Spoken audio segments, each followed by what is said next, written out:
Hello and welcome to Beneath the Baobab, the Conservation and Communities podcast from JAMA International. I'm Gordon Buchanan, and in my 30-year career as a wildlife cameraman, I've seen firsthand how the threat of extinction hangs over our planet's species, habitats and ecosystems. That's why in this series, I'm looking at the actions communities living hand in hand with wildlife are taking to challenge or solve conflicts between people and planet. Through these stories, I'm seeking learnings, experiences, and ideas from voices not often heard in narratives around wildlife and conservation. Last time we heard more about how the rights of communities and Indigenous peoples worldwide can at times lie in direct conflict with global North conservation policies, which in some cases call into question their rights to use the land and resources they've relied upon for generations. Today I'm going to be chatting with Professor Amy Dickman.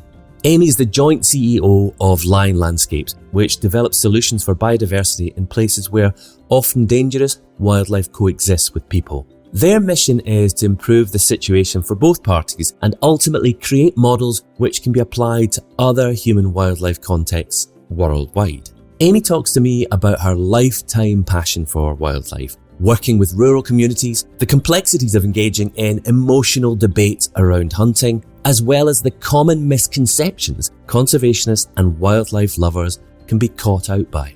She is an absolutely dedicated and inspiring advocate for community-driven conservation with a wealth of on-the-ground experience.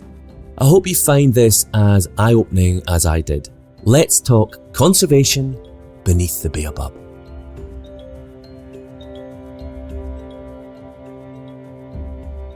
Amy, thank you so much for joining me. Where are you at the moment? I'm just outside of Oxford in Tubney House, which is where Wildcrew is based. So I think we had a similar childhood dream. When I was maybe about 12, 13, I had this kind of inexplicable desire to go to the Serengeti to work. It wasn't inexplicable. I watched a documentary about people working with wildlife in the Serengeti, and I thought that is where I want to be, the first place I'd ever desperately wanted to visit. No, 100%. I mean, I grew up in Devon and, didn't really have any interaction with big cats or any wildlife beyond like our slightly grumpy, moggy cats and stuff. But I had, just like you, some real passion, particularly sparked by the Serengeti.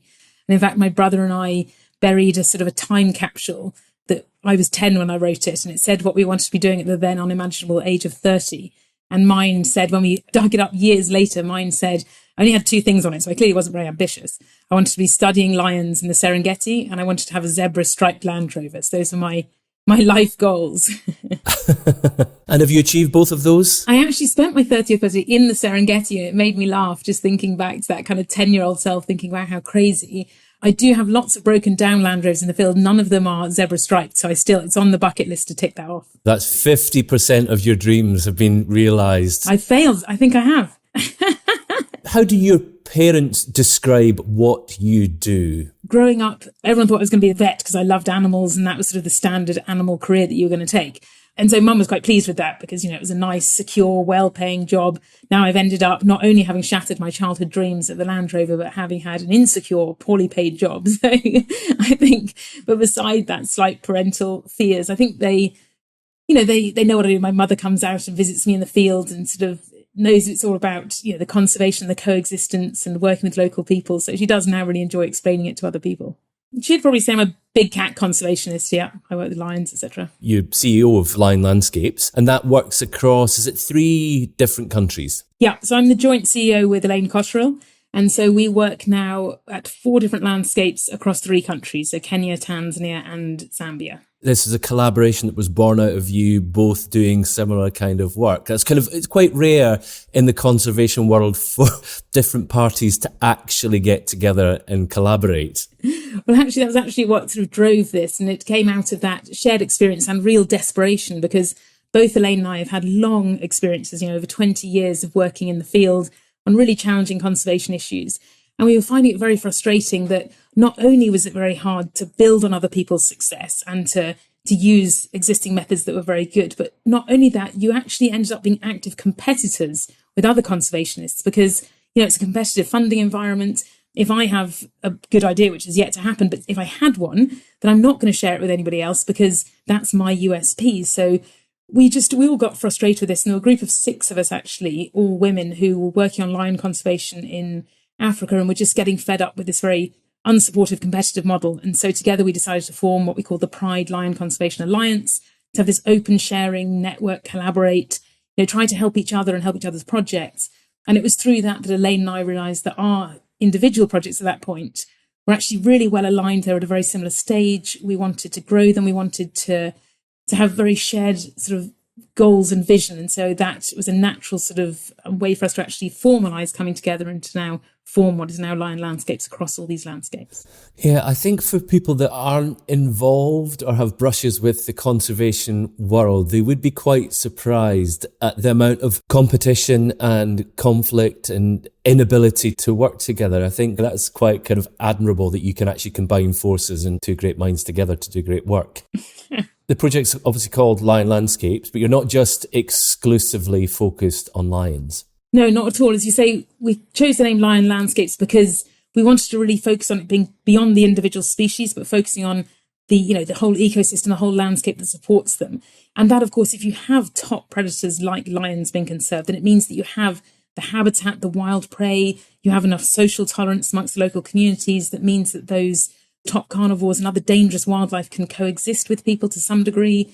And so you've got this very complicated landscape which is being maintained. So that's why we focus on the landscapes that still have apex carnivores in them. And we use lions as the main one that we focus on. I mean, in the future, who knows, we may end up working beyond Africa and looking at other landscapes that have different top carnivores, but it certainly is about far more than just lions. I've worked in Africa a fair amount. I've worked with lions on several occasions. So I know why your work is needed.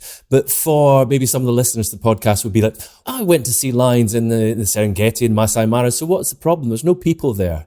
Definitely. You're absolutely right. I think lions are one of those misunderstood species in terms of conservation. And it's ironic because they're one of the most well-known and well-loved and iconic species that we have, really. So the thing about lions is exactly as you say, when people go on safari, they tend to see them. When they turn on their TV on a wildlife documentary in an African savannah, they'll see them. And they don't see people in those landscapes. So it seems very isolated and secure. And those two things are not true at all. So people are shocked to learn that in roughly the last 20 years or so, lion populations have nearly halved. That when you think of sort of really threatened species, people tend to think about gorillas or rhinos or elephants, but actually lions are more threatened than any of those. Thinking of elephant populations, far more elephants left than lions. And while all of those species need real focus, I think lions have a particular complexity about them. There's still a relatively large amount of their range that's outside formally protected areas where they coexist with local people, often uncomfortably. There's sort of a real misconception about the drivers and the threats to lions, the fact that it's about habitat loss and prey loss and conflict with people. So in general, despite our love for this species, we really are failing, I think, to communicate the magnitude of the threat they face and the real drivers of those threats. And so what are those threats? There's obviously some national parks with there's conflict and issues within those parks, whether it's with poaching and snaring and conflict with people living in the peripheries. But for the bulk of your work, what are the main issues that you're dealing with? At a species-wide scale, you're looking at things like we talked about, the habitat loss and the loss of wild prey, as you touch on, especially things with like snaring for bushmeat. Often lions are affected either directly or because their prey is lost that way.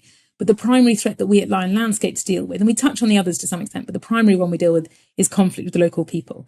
And that's often very intense along the boundaries by protected areas, or obviously where land isn't protected and where lions are using human-dominated land. So they can unsurprisingly pose a real threat to people and their livestock.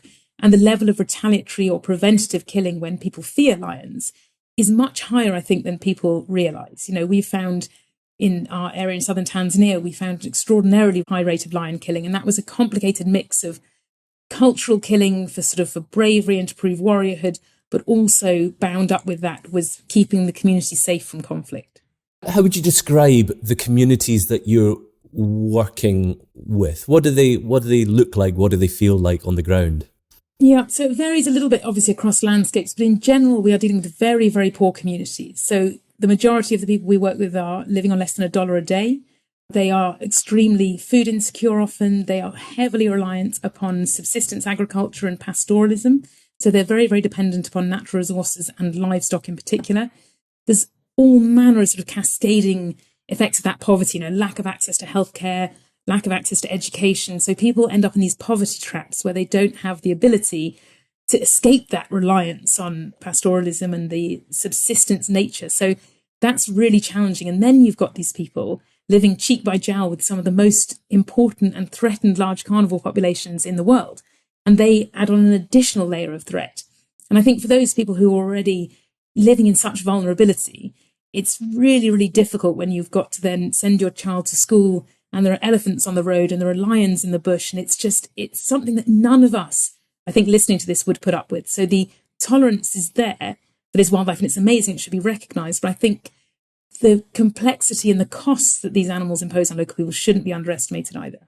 And it is hard for people to imagine. I love that scenario. If you walk your kids to school, when our kids were little, I'd say, okay, be careful at that junction. And when you don't listen to your headphones, it's not keep your eye on the bush for lions and make sure there's not a herd of elephants in your path. The more I think about it, and through this podcast, there is this huge amount of misconception about what the wild world is and how wild animals live and how communities have to live alongside a whole range of species. And I think the vast majority of wildlife documentaries, we show the wild world devoid of people. So for those communities, obviously there's species that pose a threat to their livelihoods, whether it's lions, leopards taking their livestock, elephants destroying crops.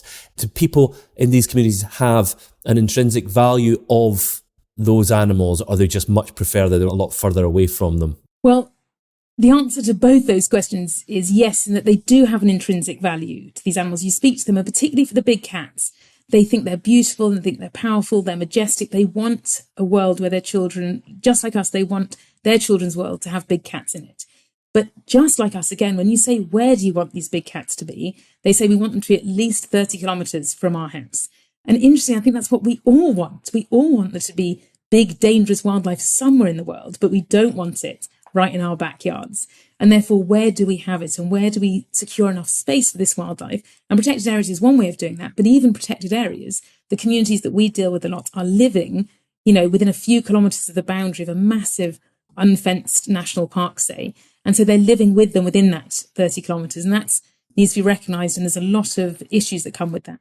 I've been reading about your points-based system with communities. It's such a simple, easy to understand initiative. Can you explain a little bit about what the point-based system is? Yeah, so this is something called community camera trapping, and it came, as most of our ideas do, out of sheer desperation, because we were dealing with two things were going on. We had been working with these communities for years trying to co-develop these benefit initiatives, and they were focused on community priorities, which were, in this case, education, healthcare, and veterinary medicine. I mean, the things that you would expect any one of us would value in that environment. And at the same time, we were trying to do camera trapping studies to look at the ecological makeup, obviously, of the wildlife there. And they were going reasonably well, but not as well as we could want, because the benefits people were associated with the project. And so they were very happy with the project, and they would wave at us and smile at us, but they were still killing the wildlife. And why not? Because, you'd take the benefits and you'd still get rid of the wildlife, and there was no direct link. The link was to the project rather than to the wild animals themselves. And I think that's a really common flaw with a lot of coexistence sort of initiatives. And secondly, people were stealing the camera traps because, again, they weren't engaged. They didn't trust the project. It wasn't theirs.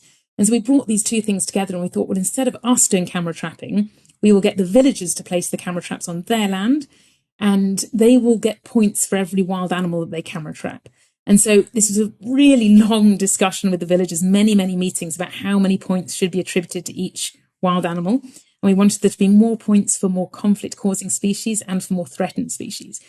And so I had suggested a really simple sort of 1 to 5 point scale, and everyone thought I was super cheap, and they said they wanted thousands of points per species. So fine. The way this works is that 4 groups of villagers compete against each other, and then every quarter, the pot of money basically, or community benefits, gets distributed depending on who got the most points. So it doesn't matter how many points you get. So we have this sort of system where, like, a small antelope, a dik-dik or something, gets 1,000 points. A lion will get 15,000 points. A pack of wild dogs, we had one sighting of 17 wild dogs that got them 340,000 points. So, and it's just, and immediately it transformed it. It transformed it because people were part of that decision-making and program development. And really, there was a lot of discussion. Things that I would never have thought of came up. And then when it was working, we would bring back the community camera trap images to the communities and reveal them. And people would just love understanding what was happening to the wildlife. They would then put the cameras in a place where they would get most wildlife. And most importantly, they knew the threats that were facing wildlife. So, for instance, they would come to us and say, but hang on, we're second in the rankings at the moment and we want to come first.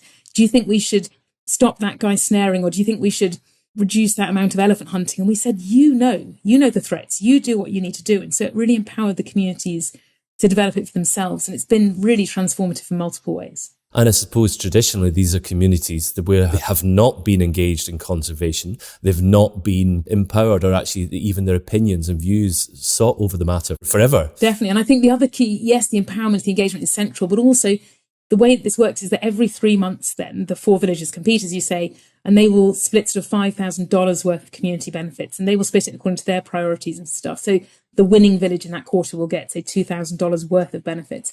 And even though it seems like a small amount, and then the next one will get 1,500, the next 1,000, the next 500. So they all get something. They spend it on community sort of initiatives, but it has become now a real driver of local community development. And it's very clear that if you then, protect the wildlife, you get more points and you end up getting more benefits. And we, particularly because we engaged the women, because a lot of the women wanted to focus on maternal health and neonatal health, we found that there was an incident where the young men were going out on an elephant hunt, and the women stood up and called those young men back, and they said, you are killing the very thing that is enabling us to give birth safely and educate our children. We're not having it. And they put a ban on lion and elephant hunts in that village. And we could never have done that.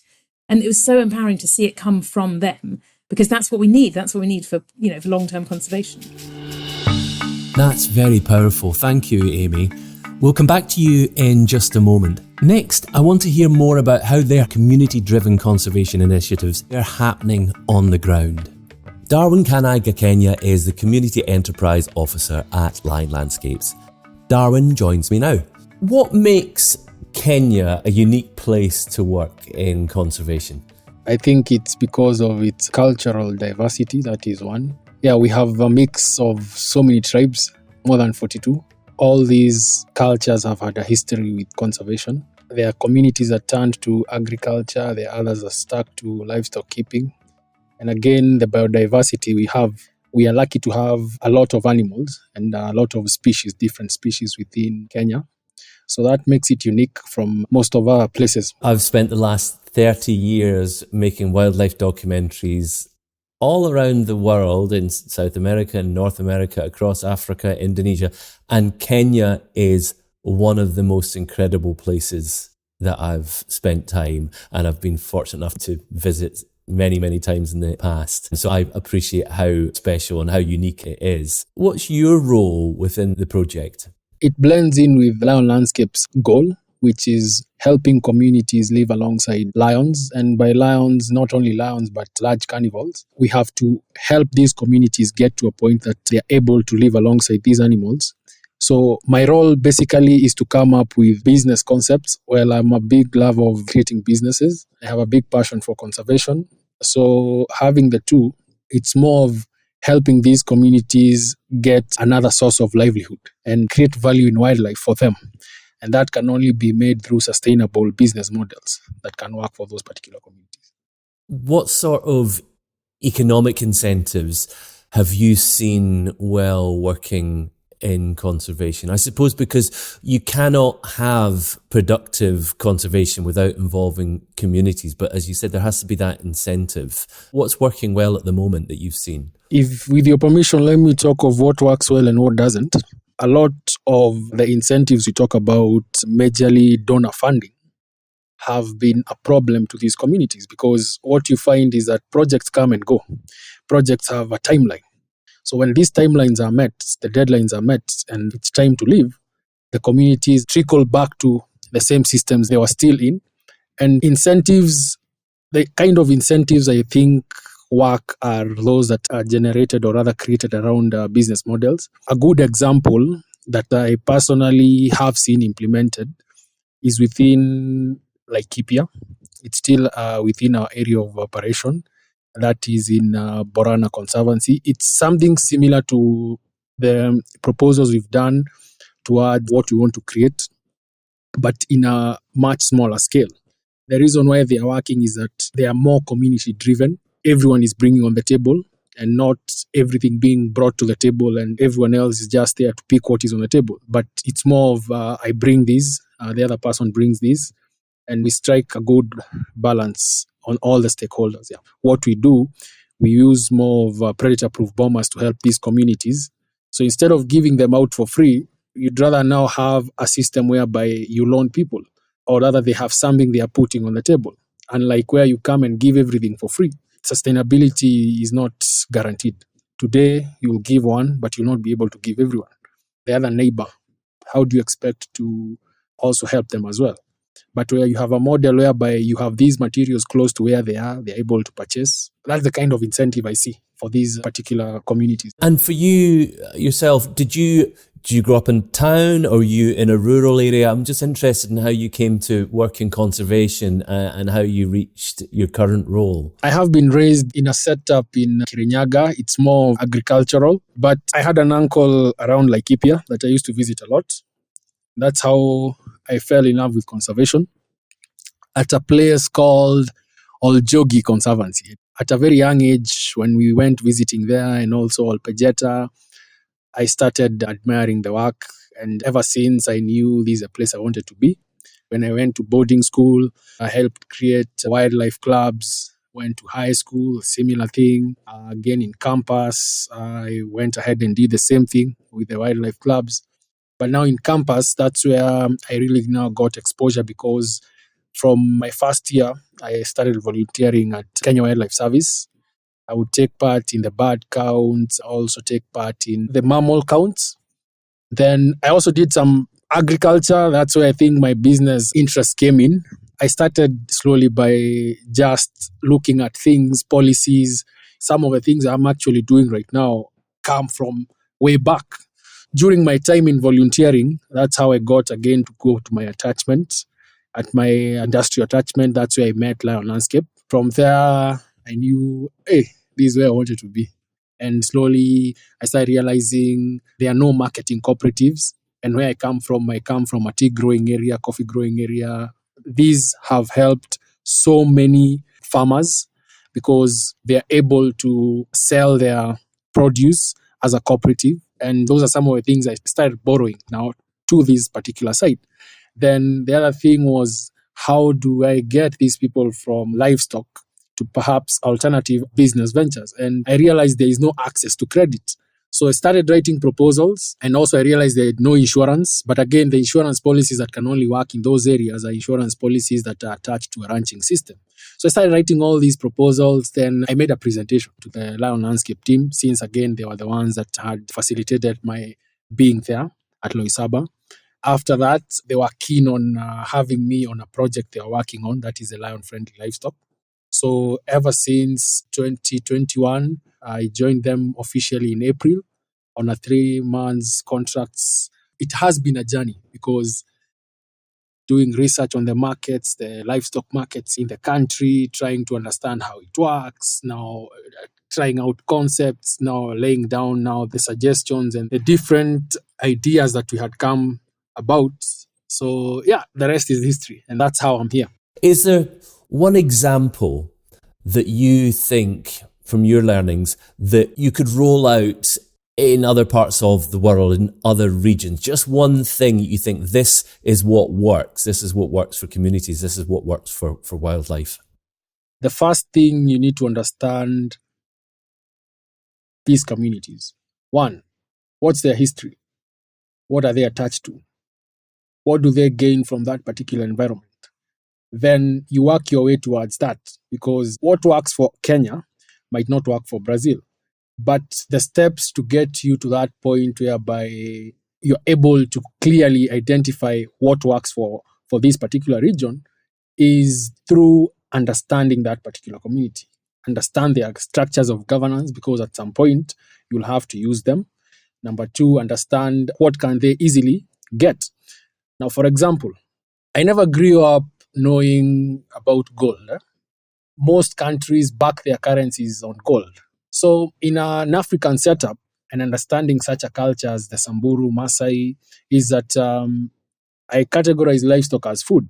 But there's a reason why they are called livestock. These are stocks that can appreciate over time. And it makes much more sense, especially to also someone like me, because if I would have to keep livestock, if I have to save my money, let me save it in livestock. At the end of the day, in 6 months, it's appreciated because the animals are growing. I'll have backed my money. I do not have paper, or rather saved money in a bank, that if today our currency collapsed, I will just have pieces of paper. So it's a model that you really need to interact with that particular community, try and understand how and why they're inclined towards that particular concept. And then from there, start building up on that. Try to modernize it, because currently that's what I'm also looking forward to. Because if you'd have people buying livestock on phone, you have a sustainable model that is well aware that there are other wildlife species around, there are other things within the environment that also need to survive such kind of a setup. So it's more of understanding the communities there, then building up on what they already have, because now that one makes them feel more in control, which is mostly what is human nature, to have such feelings that you're included in something. Otherwise, you might not be very much interested. No, I think to achieve harmony, whether it's sort of from one person to another, whether it's sort of with a community or globally, it has to start with understanding. Darwin, thank you so much for your unique perspective on conservation in Kenya. Thank you. I appreciate it. Thank you for having me here.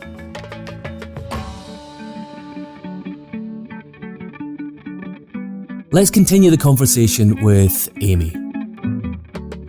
I'm sure there's been a whole set of challenges over the last couple of years with the global pandemic. But aside from that, can you recollect a day when you kind of maybe poured yourself a glass of wine and thought this was a good day when it comes to work? Definitely. Well, I've long wished for wine at camp. We don't even have a fridge, so that's always sad. At the beginning of the project, I mean, people had said to us, I knew there was lion killing in this area because of my master's and my PhD, but when we started in southern Tanzania, we knew there was lots of lion killing, but the group that were meant to be responsible just would not engage with us, and they don't engage. Everyone said it's the Barrabaig tribe, the sister tribe to the Maasai, who are doing most of the lion killing, but they won't talk to anyone, let alone conservationists. And I thought, come on, you've just got to try a bit harder. So we went and we set up our tiny tented camp on village land right by the Barrabaig. And sure enough, no one spoke to us for like 2 years. And we tried everything in the book. We would try to have meetings, we'd try to do everything. Nothing worked. And eventually I thought, well, maybe we can't engage with these people. And there was huge amounts of lion killing going on at the same time. And eventually we put up a solar panel at camp to charge our laptops. And then the Barrabaig came to charge their mobile phones. And it just made me laugh. And I still kick myself for not realising that, of course, everyone wants the same thing. And a charging station for your phone is really useful. So that enabled us to discuss with them and start having a relationship as they would come to camp and hang around and charge their phones. And eventually we managed to have a community meeting with them. And we said, look, we are passionate about lion conservation, yes, and wildlife, but ultimately all we're trying to do is understand why you kill this many lions and whether there's a way that you could do it, replicate whatever benefits you're getting in a different way. We said, we're not the police, we're not wildlife division, we're not here to cause any issues to you. We want you to be our partners. As we walked away from that, feeling pretty happy, and it was great to have this first breakthrough with the Barrabaig. And then within about 4 days, those same group of warriors that we talked to went away and killed 7 lions right around camp. And we found the carcasses, and it was the worst day for the project. It just felt so disheartening. It felt like they were throwing it all back in our faces. And I called up a friend of mine, Leela, who runs Lion Guardians in Kenya, and said to her, we can't work with these people. I've tried everything. I'm literally at the end of my tether. And she said, this is a test. She said, you've told them that you value your relationship with them. They know you value lions. So they're now putting those two things, right up to say, which do you value more, your relationship with the community or the dead lions? And so he said, you've got to do nothing. And sure enough, we did nothing. They knew we knew about the lions and we measured them and we filled in the reports, but nothing happened. And then about a week after that, they called us down to their tribal meeting in the bush. And it was the first time they'd ever had outsiders at the meetings. And they said, now we can work with you. And now we'll talk to you about the real issues are and hopefully work together for sort of making things better. And since then, it's really gone from strength to strength. So that first meeting was really amazing. Hopefully you had an imaginary glass of wine, even if you don't have any wine at the camp. I've spent time close to Maasai communities and I know their traditional relationship with lions. But can you explain what those cultural lion killings are about? Definitely. So I think this is another misconception. When people think about cultural lion killings, they always think of the Maasai and they think it's something that is very limited and happens with an age set, becoming a warrior. And that is true to a small extent. But actually, there's an awful lot of tribal lion killing that goes on. It's in remote bushland that tends to be fairly undocumented, where it's much, much more extensive. So this is young men being traditional warriors. And this, to be a warrior means to obviously defend your community, to be a reliable person, someone that you go to in times of trouble. And so lions being around is obviously a threat. And so these young men will go and will hunt lions. And it's for two purposes, really. They are obviously limiting the threat that exists to the community. But very importantly, for these groups, they will go out and the first guy who throws the spear that hits the lion, even if that person isn't the one who kills it, gets to cut off the right front paw of the lion and take a claw as a sort of a proof of kill. And then he goes around the whole community and he celebrates, and they celebrate with him that he's so brave and important. And he gets gifts of cattle for wealth, and he also gets attention from women. So it's the same thing that drives human behavior the world over, money and sex. And it's no different there, really. And so understanding those dynamics is really, really important for then sort of addressing that killing. And while people tend to think that ritualistic killing like that is sort of just quaint and not very damaging, the amount of killing that was happening there was hugely high, the highest recorded rate of lion killing in East Africa that we know of, certainly. And it's, you compare it to things like all the focus on trophy hunting that happens in the media, it was at least 50 times higher sort of per square kilometre than you would have had in a trophy hunting area. So this kind of threat is much, much higher and doesn't get very much attention at all and needs much more focus. The mention of trophy hunting, I think almost every circle in day-to-day life, living where I do, people have asked me, what are my views on trophy hunting? And I think there's this expectancy that I'm going to say, it's abhorrent, it should be wiped out. And people just don't understand the benefits that trophy hunting can bring. You've had a hate campaign online. You've tried to be publicly shamed for your viewpoint. Can you tell me a bit about that? Yes, definitely. Well, it was one of those things that as I was moving between the field and seeing all these massive threats that lions were facing, and then would spend a bit more time in the US and the UK, and the only thing that people seemed to focus on was trophy hunting. And there was a real disconnect between the real threats, things like habitat loss and conflict, and then this singular focus on an activity which we might find, repugnant or whatever. I'm a vegetarian, I'm an animal lover, I would never go on a hunt. It's just, but equally, I recognise that more lion range is protected by trophy hunting areas than by national parks. So until we have something better to make sure that habitat and those lions and other wildlife are secured, it's crazy to take it away. And so that seemed very obvious to me, that there was this disconnect being fueled by the media and by various misinformation sort of campaigns. So I spoke out about it. I wrote a letter in Science with over 130 other colleagues just saying, and community representatives, scientists saying, hang on, it's just more complicated than it's being presented. And I didn't think much of it. And then it generated some crazy amount of hatred and vitriol and, sort of attacks on me. And I think that's fine. You have to be willing to put your head above the parapet and say that, I'm going to be led by the evidence. And even if I don't personally like something, I still am going to be led by the evidence on it. And so I think it's an important thing to keep discussing, and not only the need to incentivize governments like, someone like Tanzania to put aside such huge areas of their land for conservation. And we need all the revenue streams that we can to make that happen, but also to recognize the rights of those local communities to sustainably use their wildlife. And in many places that is embedded as a right that we need to recognize there, just as we would recognize it here in the US or the UK. So I think it's an important conversation to have. The majority of people living in the global north are not vegetarians. They're not vegans. They're perfectly happy to wear leather. They're perfectly happy to consume meat. And yeah, I think there's just something about the killing of wild animals. I would have absolutely no desire to go and kill a lion or kill a giraffe. But can you just sort of explain some of the benefits that there are to trophy hunting? So one of the major benefits, and this is all well documented by the science, is the protection of habitat. And habitat loss is the major driver of biodiversity loss globally. So that should never be underestimated. And there is more land protected in Africa, for example, under trophy hunting areas than in national parks. Now, it doesn't mean it's being done perfectly. There's still snaring, in all of those different land uses, there's all kinds of underfunding, but it is providing just the same kind of benefit as phototourism. In addition, of course, people will say, well, why not just do phototourism? Why not shoot with a camera rather than a gun, etc.? And that's complicated because phototourism in itself could never sort of maintain all the land that is maintained for trophy hunting, because it's not as attractive, it's not as open, you don't have the density of wildlife, you have, often thick tsetse flies. So actually, because hunters individually pay a lot more per hunter, you don't have to have that high density of hunters to make that land use economically viable. And the other key thing that people think about often when you talk about there that most people aren't vegetarian, people say, well, I get it if you eat the meat, or, I'm fine killing an animal to eat the meat, but not for fun. And I think a real misconception about it is that this is just for fun. And yes, for the hunter, this is all part of a big experience of being out in the bush and going on that hunt. But for the local communities, they get revenue from that trophy hunting. And critically, they get meat as well. And meat is really highly prized in these places, many of which are still very food insecure. And the government critically gets funds from those hunters, just like from other forms of tourism, which incentivize them to put aside large tracts of land for wildlife. And if we don't have those multiple layers of incentives to the government, to the local communities, we are not going to incentivize the maintenance of wild spaces and wild animals.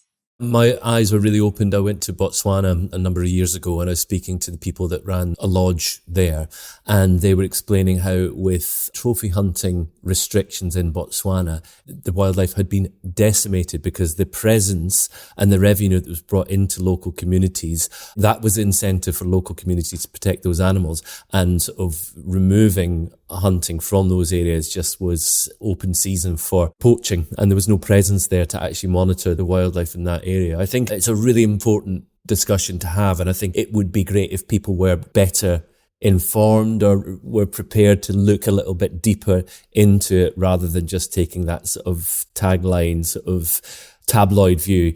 I suppose we just explain what sort of trophy hunting is for anyone that doesn't understand that concept. Trophy hunting is... Definitely. And even thinking about what trophy hunting actually is something that's often confused. It gets confused with poaching, it gets confused with the illegal wildlife trade. Trophy hunting is the legal, regulated hunting of wild animals, specifically looking for wild animals that have a particular characteristic, such as antlers that the hunter might want to keep. And it does overlap extensively with hunting for meat. So I think important to recognise all those elements. We're not talking about canned hunting, which is again poorly defined, but of captive bred animals in small fenced enclosures. We're talking about vast wild landscapes and wild animals. And while the trophy hunter will keep part of the animal as the trophy, the local community does get the meat, the government gets the revenue, the local community will get some of the revenue. So there are these multiple benefit streams that will come from it. Let's chat a little bit about your relationship with Ruaha. Can you describe it for me, and why is it so special to you? Well, my relationship with Ruaha, it's funny because I was like you, I had that passion for the Serengeti. And when I first went to East Africa, I had met Sarah Durant from the Serengeti Cheetah Project, and we went out to visit the Serengeti. It was as spectacular as I thought it was ever going to be, and spent this magical few days there. And Sarah said, well, do you want to do your PhD with me? And I said, absolutely. So I signed up. And then she said, right, just drive about 20 hours south until you hit a swamp. And I was like, what? Why can't I stay in the Serengeti? And she said, well, we've got way too many people in the Serengeti. We need people in Ruaha. I'd never heard of it. So to be fair, I didn't really pick it for any particularly learned reason. And so I rather grumpily drove off south. It took 2 days. It was horrendous. I was in the oldest Land Rover known to man. I had to get rescued by nuns. Anyway, ended up in Ruaha by the edge of this river in a tiny tent, and felt a bit daunted by it because up until then I'd worked in Namibia on cheetahs, and I just was like, I'd talked for so many years that I wanted to be out in the really wild bush studying lions. And once I was there with my tiny little rucksack and tiny little tent, I wasn't quite sure about it all. And then I got into the tent and night fell. And that very first night, a huge male lion came and prowled around the tent and sniffed the tent and then lay on the tent with me in it. And it was the most deeply terrifying moments of my life.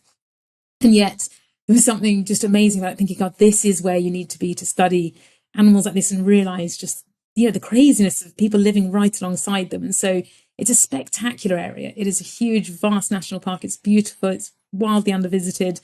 Even it has beautiful lodges and things. So, and it has incredible densities of lions and wild dogs, and it has cheetahs and everything. So it's just a fantastic place. You're describing it in that way. I don't tend to get itchy feet when I'm at home, but that description just makes me think that's where I'd quite like to be. Mm-hmm, really.